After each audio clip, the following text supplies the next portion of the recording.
Of course, napanood natin ngayong araw na ito yung pag-conduct ng Committee on Justice sa pagkikilatis nila ng reklamo at ibang mga attachments nito plus additional evidence na na isinumiti sa kanila. Ang ebidensyang ito ay kinikilatis for the purpose of establishing probable cause. Well, yun ang kanilang sinasabi. But was it really that? Tingnan natin. Ang unang pinresinta ay ang witness na si Ramil Madriaga. At base doon sa kanyang dalawang affidavit na iprinisinta, marami doon ay hindi substantiated. Kung mapapansin ninyo tignan lang po natin yung mismong kanyang pagtetestigo, binasa muna yung pangalawa na affidavit at ipinakita ang mga attachments na ito. Ano yung mga attachments niya? Karamihan ay mga photographs. Ang mga photographs na ito, karamihan ay grabbed from existing online posts sa ngayon. Now, ang sinasabi niya, unang ini-establish niya ay kung siya po ay may kakilala ni VP Inday. So, ang claim niya ay nagtrabaho siya kay PRD, including during his presidency, after the presidency, and then later on, tinurn over daw siya to VP Sara. Ang claim ni Madriaga, nag-handle siya ng paglilipat ng cash. Later on, ang sinabi niya ay hinala niya. Kumbaga, nabasa niya daw kasi yung 125 million na confidential funds kung kaya't idinuduktong niya doon sa mga pag-transport di umano ng mga cash na inutos sa kanya. Nag-narrate siya tungkol kay PRD at kay VP. Allegedly. Ang allegation niya, ang mga drug dealers nga, hindi na natin masyadong narinig yung tungkol sa mga drug dealers and pogos and so on. Ang sinasabi lang ay, ang naaalala ko lang na, but correct me if I'm wrong, na tinuro niya ay yun nga, ang pinanggalingan ay yung confidential funds. Siya daw po ay, employed, ngunit yung employment niya ay off the books, meaning hindi siya official, pero binabayaran siya out of pocket. Habang siya po ay nagtetestigo, umiiyak siya. At may mga akusasyon siya na siya ay may mga threats na at may mga pinaghahandaan di umano doon sa pag-harm sa Pangulo at ang kanyang pamilya. So, bukod pa dito kay Madriaga, diniscuss din or in-examine din ang COA na in charge doon sa pagkikilatis ng confidential funds.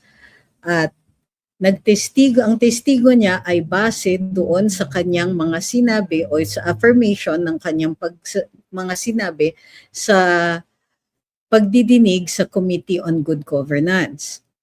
Bukod pa dyan, during the time na siya po ay tumitestigo, nabanggit niya ang balita na denied na yung last appeal, yung appeal ni VP at ng OVP sa pagkikilatis ng Commission on Audit sa kanilang notice of disallowance.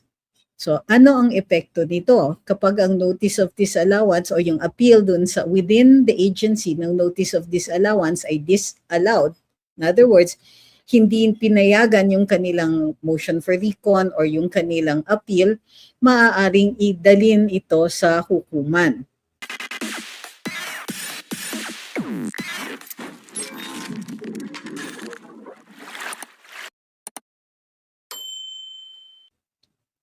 And go all the way up to the Supreme Court. So, base dun sa notice ng Commission on Audit, may 160 days ang OVP or ang VP na mag-file ng kanilang motion for recon or mag-seek ng judicial action doon sa kanilang sa pag-disallow, pag-confirm ng disallowance ng kanilang documentation on the confidential funds. Ayon doon sa taga-COA, dinisallow ito based on nung una ang sabi niya ay hindi tama yung submitted documentation, pero binasa din yung decision at ang sabi ay ang pag-transfer to a different accountable officer. So, bukod dito, na-question din si Attorney Mike Poa base doon sa kanyang testigo sa Committee on Good Governance sa pagtatanggap di umano niya ng mga envelope. So, inexplain naman ni Attorney Poa na ang mga envelope na ito ay in the nature of reimbursements dahil madalas siya po ay naglalabas ng pera para dun sa mga humihingi ng tulong at saka minsan din pagka si VP ang may ginastos.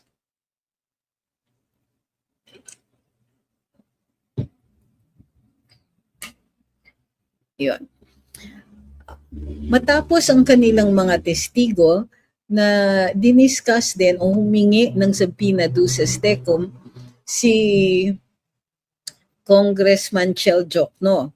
Ngunit dahil may ilang mga requests for issuance of subpoena duces tecum,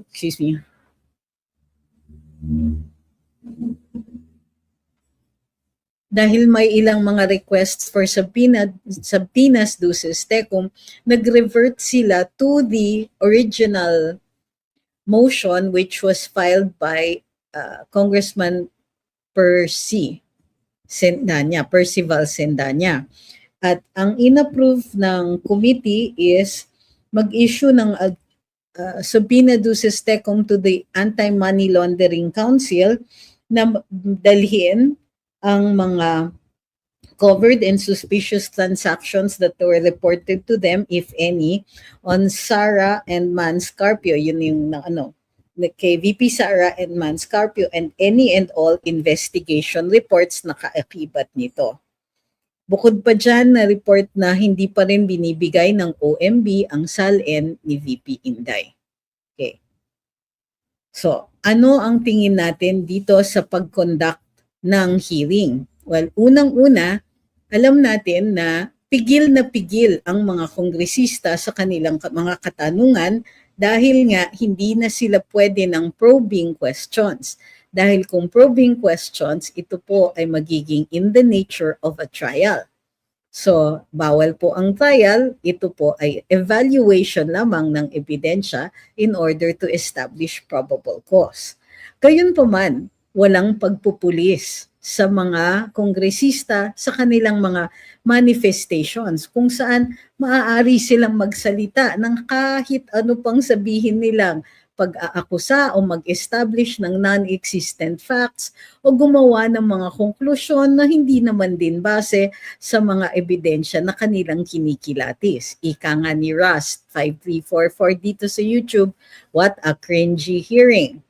Kasi nga, dun talaga sa manifestations makikita yung mga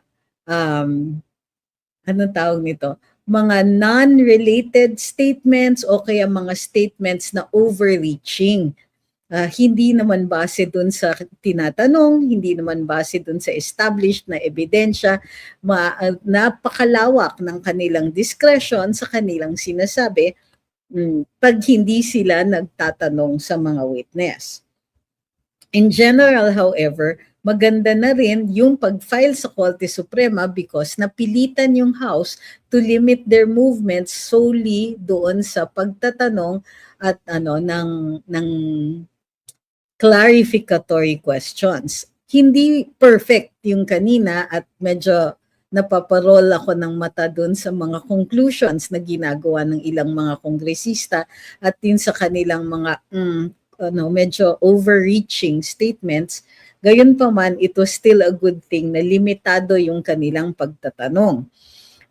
Halimbawa rin, dun sa pagtatanong kay Attorney Poa, medyo malabo kasi parang pinapalabas na yung tinanggap niya na envelope ay di umano'y pagbibigay ni VP instead of in the nature of a reimbursement.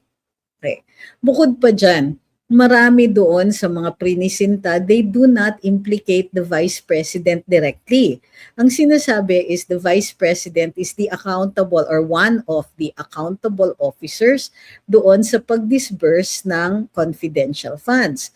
Gayunpaman, ang pagdidistribute ng envelope, hearsay pagdating sa kung galing ito sa Vice Presidente o hindi. Bukod pa dyan, yung pag-liquidate at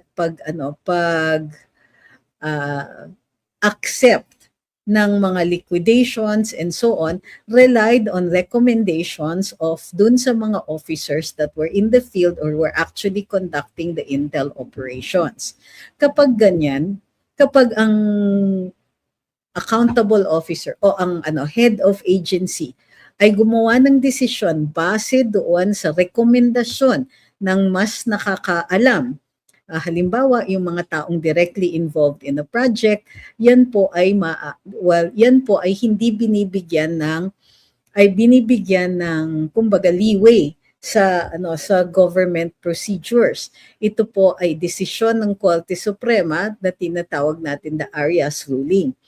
Doon sa ruling na yon, kapag nagre-rely ang cabinet secretary, halimbawa, doon sa recommendation ng Bids and Awards Committee kung sino ang papayagan na maging na ma-awardan ng kontrata, yung reliance ng head of agency on that recommendation is usually hindi siya mako-consider na attended with bad faith o may kasalanan siya. Dahil nga, hindi naman siya mismo ang nag-imbestiga, but as head of agency has to rely on committee heads, division heads, etc. So, medyo magkakaroon ng So, kumbaga, pagdating dun sa mga recommended na actions na ginagawa ng presidente, malaki pa ang leeway or malaki pa ang kanyang depensa. Pagdating naman doon sa testigo ni Ramil Madriaga, maraming nakikita natin na puro hearsay na ito daw, may mga ganun siyang mga explanation. At wala siyang substantiating evidence pagdating doon sa mga sinasabi niya tungkol sa pera. Walang resibo, walang photographs. They're all mere insinuations on his part or claims on his part. Well, for the most part. So yun po ang impressions natin for now. Of course, papanoorin namin uli at lalaliman namin ang pagkikilatis, pero ito po ang nakikita nating obserbasyon sa ngayon. Ngayon, mayroong mga manifestations at natuwa naman ako na may ilan talagang tumidepensa kay VP Inday doon sa Kongreso katulad ni Congressman Paulo Marcoleta at ni Congressman Nazal. Significant po yung sinabi ni Congressman Nazal, na ang pag-tweet nila doon sa denial ng appeal ng OVP pagdating sa kanilang notice of disallowance cannot be used as to show any wrongdoing yet in the absence of its finality. Sabi ni Ma'am Laila CV, I'm a CPA. An occasion that Attorney Poe is mentioning can be categorized as a representation which doesn't 100% need a receipt. Sabi nga niya, do you realize how pathetic that would look? Tama ba yan? So, yun. So, yung mga nagtatanong, yung mga totoo ba na pinababalik ang 73.3 million na disallowance? Wait po, hindi po ganyang kasimple yan. Unang-una, nagkaroon ng disallowance. Ang disallowance ay based on, dun sa sinasabi ng COA, two things. Number one, mali yung documentation. At number two, nag-transfer ng accountable officer. So, these do not go into whether or not it was spent incorrectly. Number one goes into documentation, and number two, it goes into who the accountable officer is. It is not about the spending or not directly about the spending. Gayunpaman, ang finding ng COA is that since hindi approved yung liquidation nila, then it is presumed that the disbursement was inappropriate and therefore babalik yung pera. Out of the 125 million, supposedly, 73.3 million ang di umano'y dapat ibalik. Sinasama ng mga kongresista yung 300, so more or less, million na naandun na dinisallow sa Department of Education. However, pinoint out ng COA na hindi pa final at undergoing audit pa lang yung confidential funds sa Department of Education. At tingin ko dyan, hindi yan aabot in time for the termination of the hearings. So, hindi ganun kasimple kasi nga yung 73.3 million na yan na disallowance na supposedly pinababalik ay maaari pang dalhin ng OVP yung issue sa hukuman and therefore it is not yet final. By the way, the OVP has about 160 days para either bayaran o dalhin sa hukuman. If they don't do that, magiging final at i-require na ang pagsusoli ng pera, di umano. Thank you, Ma'am Laila, by the way, for your input.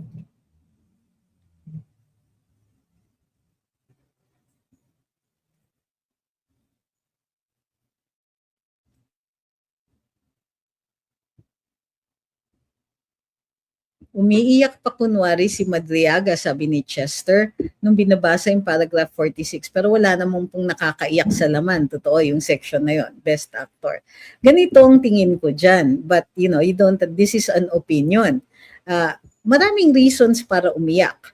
Number one is, naaawa ka, nasasaktan ka, natatakot ka, naaawa ka sa sarili under these circumstances. Mas tingin ko ay natatakot siya. Kasi the moment, maaga pa lang in the testimony, paragraph 46 pa nga lang dun sa kanyang pagbabasa. Ang tingin ko dyan is natatakot siya at the consequences of what he is doing. Kasi alam niya na, he has chosen one out of two very terrible choices. So, doon siya pumanig sa mga tao na, posibleng will not be able to protect him in the coming years. So, isa yon, baka natatakot siya. Number two, naaawa siya sa sarili niya kasi hindi naman madali yung ginagawa niya, lalong-lalo na nahuhuli siya doon sa kanyang mga sinabi na posibleng hindi mga totoo, katulad nung pag-claim niya na nagbigay siya ng painting. Hi. Sabi ni Sir Jing, nagsayang lang sila ng oras at pera, lalong nag-init ang tenga ko nung sinabi na hindi ito trial sa batch ng House of Representatives sa kinikilos nila. Sa panahon ngayon, dapat tanggalin na, hindi na nakakatulong, pampabigat pa.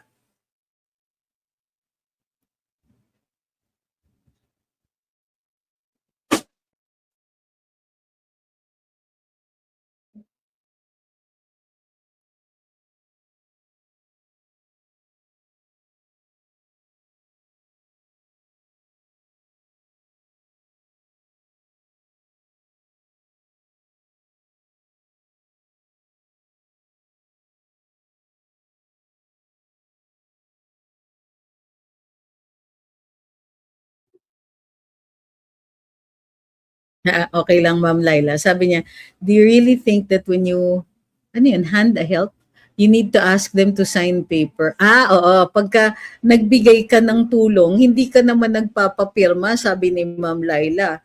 Sabi niya, napaka-pathetic naman ng itsura noon. Yung mga tipong may pulubi, humingi sa'yo, nagbigay ka ng tulong, magpapapirma ka ba ng resibo? Tama si Ma'am. Accountant si Madam, ha? Okay, check natin dito. Uy, by the way, maraming salamat sa lahat ng nagpapadala ng tulong. Doon sa dito sa TikTok, sa inyong pagsusuporta sa amin dito sa Luminous. Ano ba to? Yan. Okay. Maraming salamat kay, sino ba to? Iceberg, kay Ma'am Marichu, kay Ma'am Gracia, thank you very much.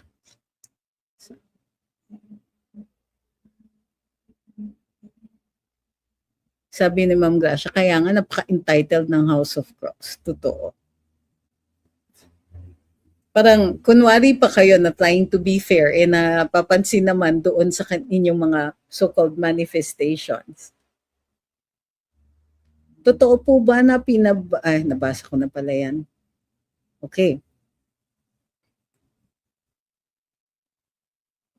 Pwede ba po magsampa ng kaso yung inakusahan ni Madriaga nag-impluwensya para makapasa raw sa pagkaabogado si VP Sara? Well, unang-una, testimonya yan. Normally, kapag testimonya doon sa isang kaso, na sila sa isang proceeding, normally hindi yan na isasama sa mga libel suits. Gayon pa man, tignan natin, kasi wala naman din siyang nagte-testify siya nang wala siyang immunity.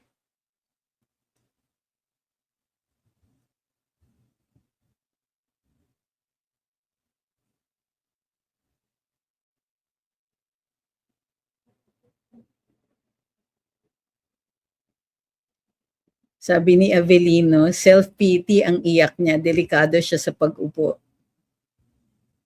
Sabi ni Keith, naiiyak. Siguro sa guilt at takot, alam niyang hahabulin. Totoo yan.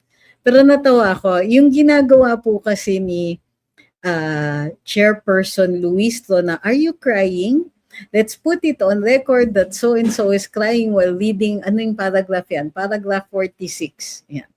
Ang normally kasi in court, ginagawa namin yan. So pag may nagte-testify na witness, tapos biglang umiyak, kasi ebidensya din po yun dun sa emotional distress, dun sa pag nire-relieve or pag kinikwento nung isang witness yung nangyari sa kanya, tapos naiiyak siya sa takot, sa galit, sa sakit, sa naaalala niya.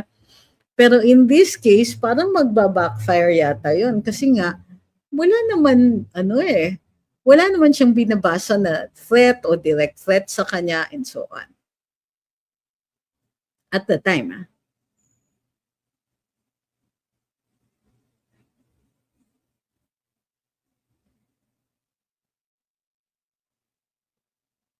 Sabi ni Atom RL, bakit yung mga hindi DDS, hindi nila nakikialam yung katangahan na ginagawa, hindi sila nakikialam sa katangahan na ginagawa sa House of Crocs. Baka sanay na sila. O baka may matamaan silang mga idols. Sabi ni Ambi, sa aking tingin, na konsyensya siya dahil nabasa niya ang pangalan ni Sara na naging VP na lang siya. There's no reason bakit siya iiyak dahil bumaba pagiging VP. Okay? So, pero nagtataka ako bakit Sara ang tawag niya. Tama. Sabi ni Ma'am Pauline, I'm really confused by this narrative. The real DDS will not change their minds whatever the results may be. The yellow or pink most likely will not change their minds. BBM loyalists will not make much impact. Parang ang aim lang talaga is diversion sa flood control or punching bag. Pwede rin.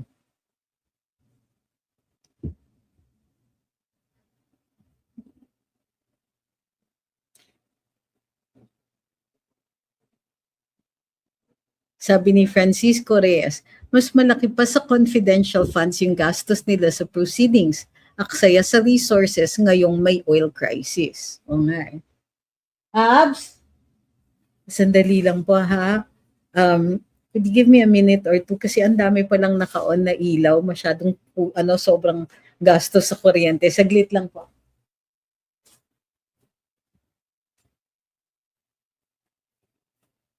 Oh, you're there. I didn't see you.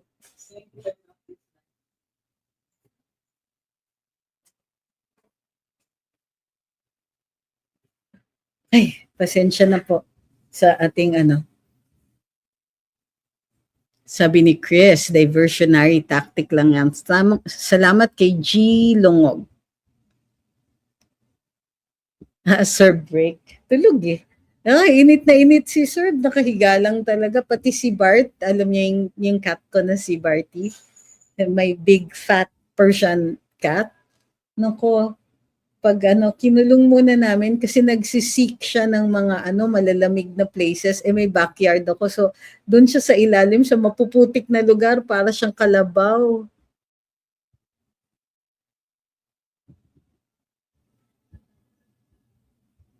Sabi ni Veritas, obvious na ang ginagawa ng HOR ngayon ay both to divert us from the biggest corruption in PH history and to pin the VP to remove the Dutertes. They're trying to hit two birds with one stone. Kaya dapat habang pinagtatanggol natin si VP, maingay pa din tayo about flood control para malaman nila na hindi tayo nakakakalimot. Well said.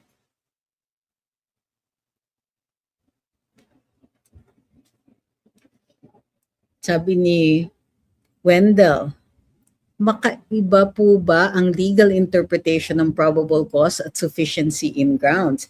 Tapos na po sila mag-establish yata ng sufficiency in grounds. So, iba po yun. Ang sufficiency in grounds, nakalimutan ko na, babalikan ko pa yung meaning. Mas madali kasi yung probable cause.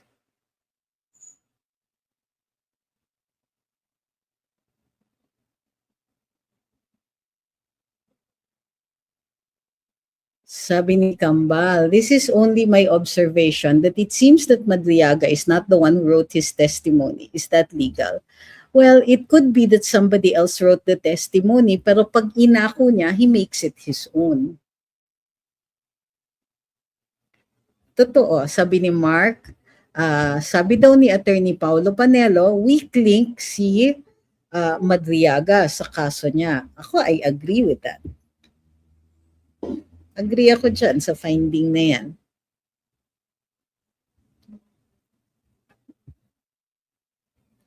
Sabi ni Yan, sa 19th Congress, sino kaya ang writer? Kasi ngayon sa 20th Congress, halatang Trillanes ang script. Sabi ni Lavender, ang target po yata ng trial by publicity nila ay ang 20% fulcrum in Philippine electoral system. O yan yung no political color pa. Ito yung tinatawag natin ng mga undecideds. Posible. That's why, di ba, nag-start tayo several weeks ago, sinabi ko na sa inyo, na we go for conversion. Anong ibig sabihin nun? Hindi pwedeng ang kausap natin ay puro DDS lang. Kailangan maihikayat natin yung mga taga-ibang kulay na tumawid. After all, marami naman talaga ang tumatawid na. Dito alone sa atin sa Luminous, marami pong nakikinig at maraming mga pink na nagsabing doon na sila kay VP Inday boboto kasi nga, in the words of Attorney Luke Espiritu, at least si Inday lumalaban sa magnanakaw. Unquote.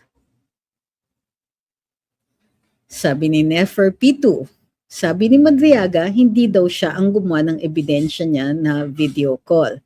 I think screenshots yata yung pinag-uusapan niya doon. Sabi ni Pafi, kahit ano gawin ng admin, hindi na talaga mamahalin ng mga Pilipino. Nag-double time na sila, malapit na mag-2028 elections, malapit na silang managot. So, sabi ni Ma'am Lavender, ang target po yata, ay nabasa ko po, sorry po. Sabi ni Ma'am Joan, si BBM nagpapatay-patayan at ang Congress nagda-divert ng totoong mga issue. Totoo yan. So, how do we see this? Pagka kasi ang makikita natin, ang next na mangyayari, dudumugin tayo ng mga trolls or the mainstream media will try to characterize this as, grabe si VP Inday. Ay nako, na-disallow yung kanyang yung kanyang confidential funds. So what do we say? What do we say to them? Wait, sino may sabing may ebidensya kayo? Kasi malabo kahit evidence on probable cause. Alam niyo kung bakit? Kasi unang-una, siguro mga 80% ng sinabi ni Madriaga are either unsubstantiated or kumbaga hearsay kasi sabi ni according to ganyan-ganyan. So ano yung mga unsubstantiated? Unang-una, yung mga sinabi, binigyan siya ng pera para bumili ng mga motorsiklo. Did you notice na wala siyang attachments doon? And to think na 4 na motorsiklo daw ang kanyang binili. So, nasan ang records? Nasan ang resibo? Nasaan man lang ang pictures? Saan yung patunay na tumanggap siya ng pera? Nasaan yung patunay na bumili siya? Tapos, ito tama, sabi ni Ma'am Laila, meron pa. Yung sinasabi nilang 11 days nilabas ang pera, pwede naman talaga yun. Ibig sabihin nun, ni-record na ang payables even before the money landed sa bank account. That's a normal process of accounts payable. Yes, ma'am. And in fact, pwede din yan in one day. Kaya yung kunwaring shocked sila na yung 11 days, hindi yung totoo, one day nga lang, sabi ni Madriaga. Feeling ko, na kabisado, sinaulo niya yung senaryo na yon. Pinractice yan, yung mga one day nga lang eh. Parang kasi nakita ko yung timing dun sa mga sinasabi nila. It looked like a rehearsed scenario. Pero ang totoo niyan, dahil matagal na nating nini-explain, dahil meron tayong mga katulad ni Ma'am Laila CV dito na accountant at ilang beses na rin natin kinilatis itong problema na ito, alam natin na yung 11-day period means nothing. Kasi it's possible na nag-accrue yung pabayaran during the course of the year, tapos yan, nung lumabas ang pera, sa kanila binayaran. So ito, in accountant's language, record na yung payables even before the money landed in the bank account. So, at kailan ba ni-release? In fact, naipit pa, nalagay sa alanganin si VP kasi napaka-late na nung nag-release ng pera. Nag-release sila Disyembre na with only 11 days to go before the end of the year. Pag hindi niya ginastos, that is wastage because that money will revert to Treasury and it will have done nobody any good. Kumbaga, that's double negative. Walang mabuting na idulot yung pera na yon kasi kung hindi niya ginastos. And in fact, sa government, okay, pagka hindi mo ginastos yung inilaan, that's a bad thing at babawasan ka ng budget for the next year because you are not efficient in tracking your expenses and making sure that everything is efficiently spent. Kumbaga, hindi ka nagtatabi ng pera, hindi ka nagsi-savings. Kasi the presence of savings will mean that you have not been efficient, hindi mo na-track yung expenses mo at hindi mo sila either nabayaran on time o nagkamali ka ng pag-calendar mo ng activities mo.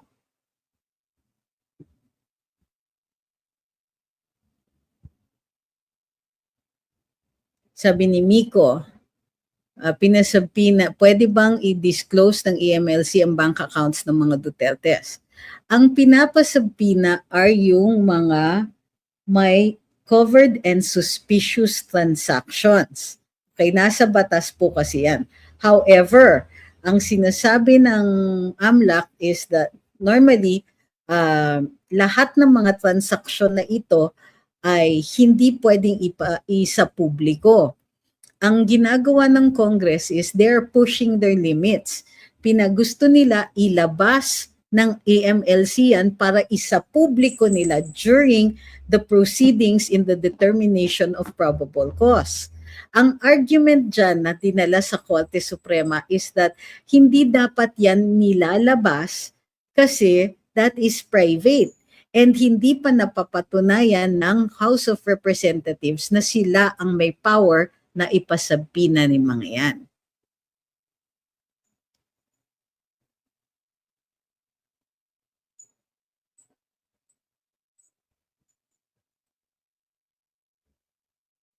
Sabi ni Marlon, parang hindi alam ni Madriaga saan ang Bicol, ang Mayon volcano. Sabi niya sa Naga, this only means that his statements are not consistent and you can see that he has not mastered his affidavit. Sabi ni Roland, yung mga na-mention ni Madriaga tungkol sa transaction niya kay FPRD, hindi naman magagamit tungkol kay VP Sara impeachment. Huwag niyo na kasing kasi hindi pa VP nun si VP Sara. Yes, unang-una, it does not, kunwari, yung mga, bumili ako para kay PRD, does not relate in any way, shape, or form kay VP Inday. Therefore, ang tawag dyan ay impertinent. Di ba? Hindi siya relevant. Ano? Pero nilagay nila yun doon para ipahiya si dating Pangulong Duterte, lalong-lalo na at humaharap siya sa ICC ngayon. Parang gusto nilang ipalabas na, oh, tama kayo ICC, nakinulong niya yan. After all, this is a corrupt president. Parang ganon yung sinasabi nila. Thank you, kay Jake. Wow! Uy, maraming salamat for the 100 cake slices. So, plus, of course, yung painting, it's all over na, social media na, yung claim niya na may binigay siya na painting and he pointed to the painting during isang Zoom meeting with VP Sara with a lot of people and yung isip, ang claim niya, wala pa siya doon, hindi ko yata nakikita siya doon. At any rate, ang claim niya ay siya nga daw ang nagbigay ng painting na yon. Lumabas yung totoong nagbigay at inis na inis doon sa kasinungalingan na sinabi ni Madriaga.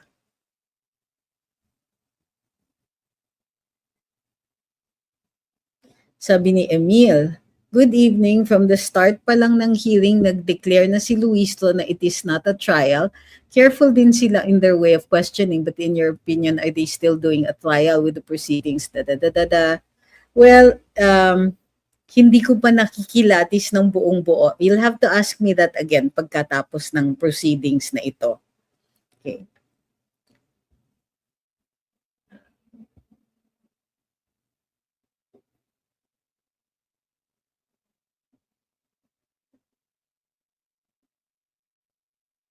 Ganun na ba kalakas ng katawan ni Ramil Madriaga ang 125 million equivalent to 125 kilos of money? Tapos in one day lang siya na-dispose. Sinungaling talaga.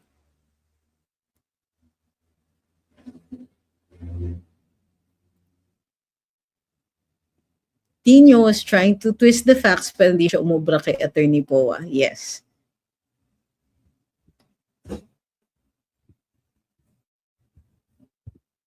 Sabi ni Carmel, laki talaga ng butas sa kanyang statement. Alam niya kung ilan ang laman ng magnetic lifter, di naman niya nakita. Correct.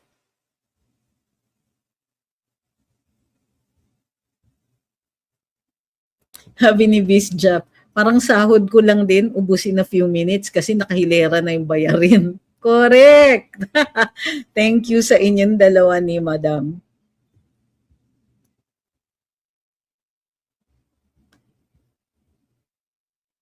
Sabi ni Neferpitu, anong mangyayari kapag napatunayan na hindi siya nagsasabi ng totoo?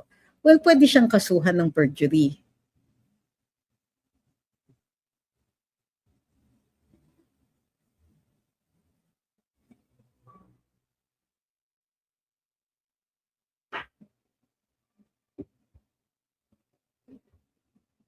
Sabi ni Terry Lemke, pwede din one-day disbursement recorded as advances to special disbursing. Thank you po.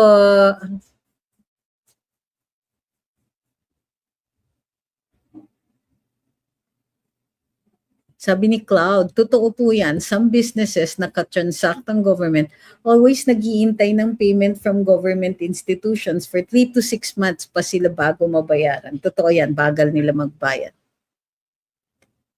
Kaya walang mali sa 11 days. Maraming valid reasons yan, sabi ni Ma'am Tere.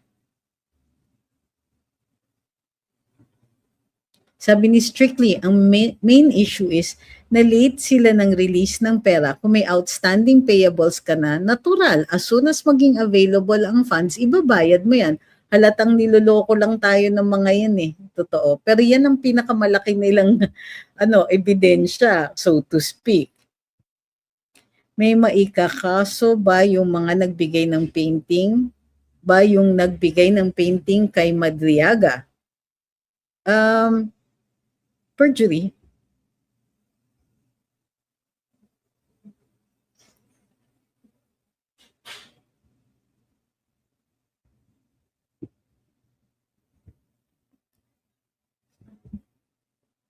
Sabi ni Veritas, correct. Hanggang ngayon, ang dami pa rin hindi makaintindi ng 11 days na yan. Ay sir, hindi naman po the same yung hindi, kumbaga, hindi sila makaintindi. They don't want to. para lang yan gumamit ka ng credit card 1 month for your expenses. Then pagdating ng sweldo mo on the 30th, binayad mo lahat. Lahat naman tayo nakaranas nito. Correct.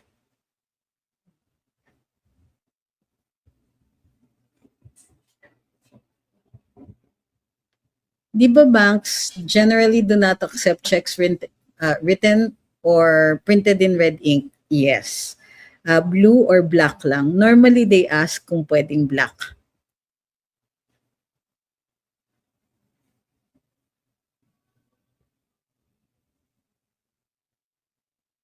Pero napansin nyo, nung dinala siya, naka-bulletproof, naka-helmet pa, Kevlar, di ba? Oh, parang pinapalabas nila na nanganganib siya sa buhay niya because he is testifying against the Dutertes. As if.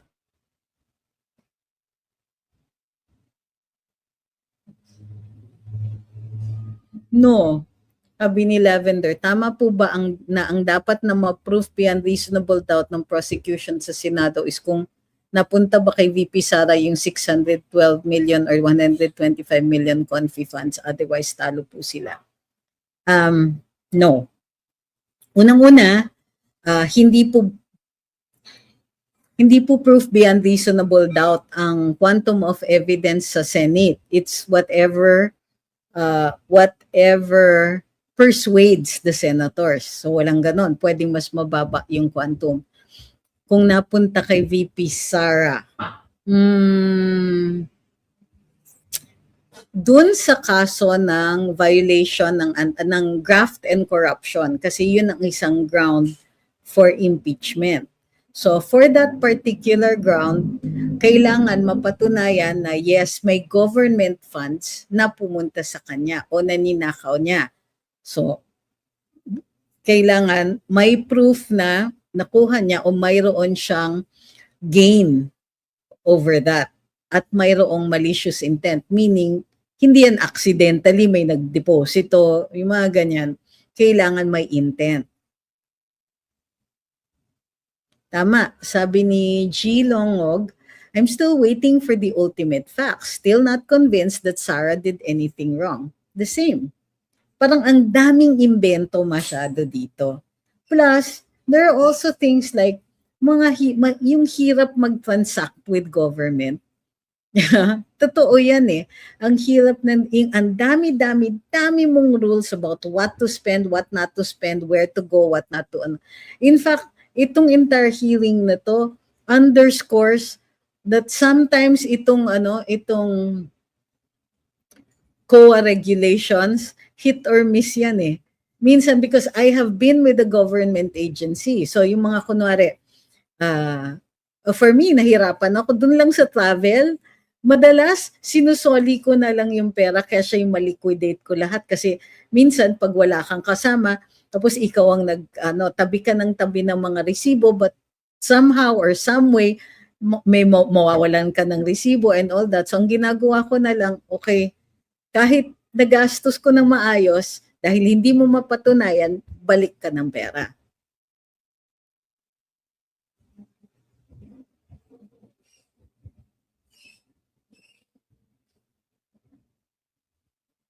Hi, Ma'am Elena. Sabi ni Ma'am Maribel, dito lang talaga sa Pilipinas, yung walang evidence, walang resibo pinagsalita at star witness pa samantalang yung puro resibo na 18 ex-sundalo ayaw pakinggan. Hindi naman po siguro dito lang sa Pilipinas, pero sigurado ako na dito sa administrasyong ito, oo, naging possible.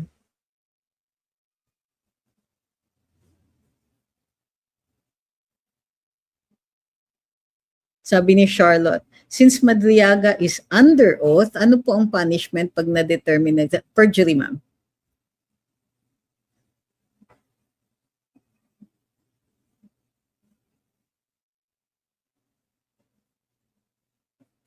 Sabi ni, nga pala, nakalimutan kong banggitin, may testigo din pala na NBI doon sa question documents division at ang ang pinakilati sa kanila, kung di ako nagkakamali, ay yung mga signatures. One of which is supposed to be the signature of a person na disbursing or receiving na pareho ang pangalan or magkaiba yung signatures and so on. So hindi pa masyadong evident kung ano ang purpose ng pag-determine ng mga signatures na yon. Kasi yung signatures magiging relevant lang kung sufficiently identified yung tao na pumirma at yung identity ng tao na pumirma. So whether or not, paano mo masasabi na those signatures are real or those signatures are the signatures of these people? So kung kunwari, yung signatures ng mga receiving, like itong mga Mary Grace Piatos na sinasabi nila, you'll have to be able to identify that person and have several samples of those signatures in order to make an accurate evaluation. So,